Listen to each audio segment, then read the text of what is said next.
define myself now, a moderately conservative communist. Yes. Moderately conservative means what? When you see country which pretends to be on the top progressive, no? And so on. You know, the example, it's my eternal example that I mention, I'm sure, because I repeat myself often. And you know how I ironically refer to this? When people tell me, but you copied and pasted whole passages, no? I said, yes. I call this ecological writing, recycling. You know? Will make leftists, as they often do, hate me, you know.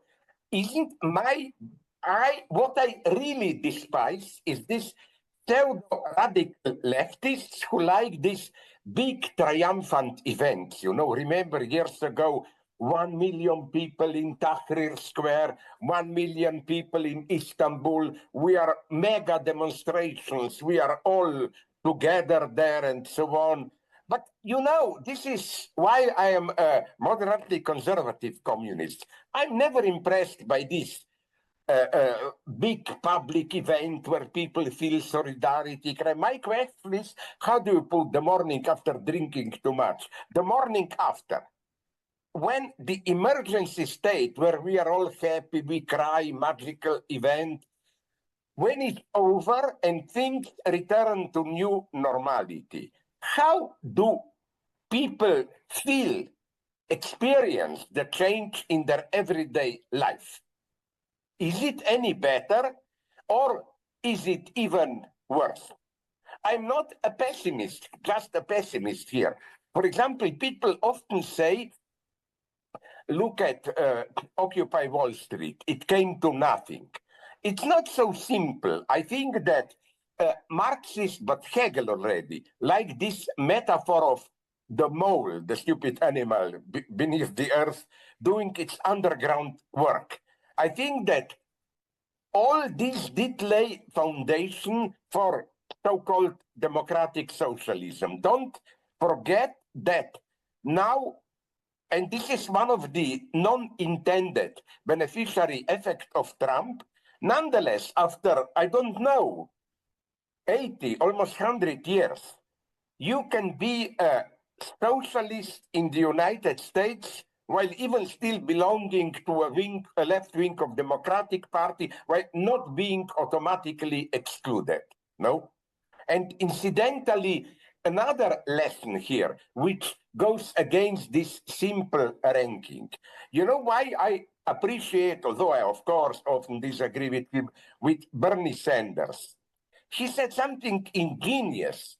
He immediately guessed it that Trump won not because he was worried, as Democrats are, about the middle ground, are we moving too much to the left and so on.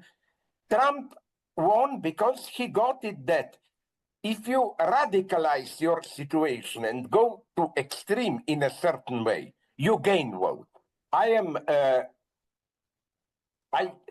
cannot stand myself, my stupid face. The only way for me to talk is to publicly forget about myself.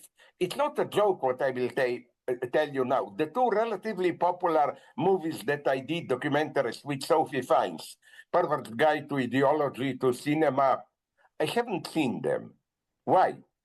1 minute of my stupid face with all my tics and so on, it's too much for me.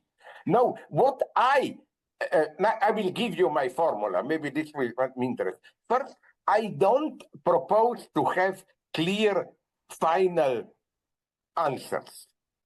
As I always repeat, what a philosopher can do today is, I cannot tell you, oh, against global warming, this will not work, let's rather do that. But we can clearly analyze how often, that's the formula that I like to use, how often the way we formulate the problem is part of the problem. Mystification is not just in the solution. It is already in how we formulate the problem. Just think about sex. We are flirting. No flirting. We look at each other, we read each other's minds. Immediately we see, yes, yes, okay, let's go to bed.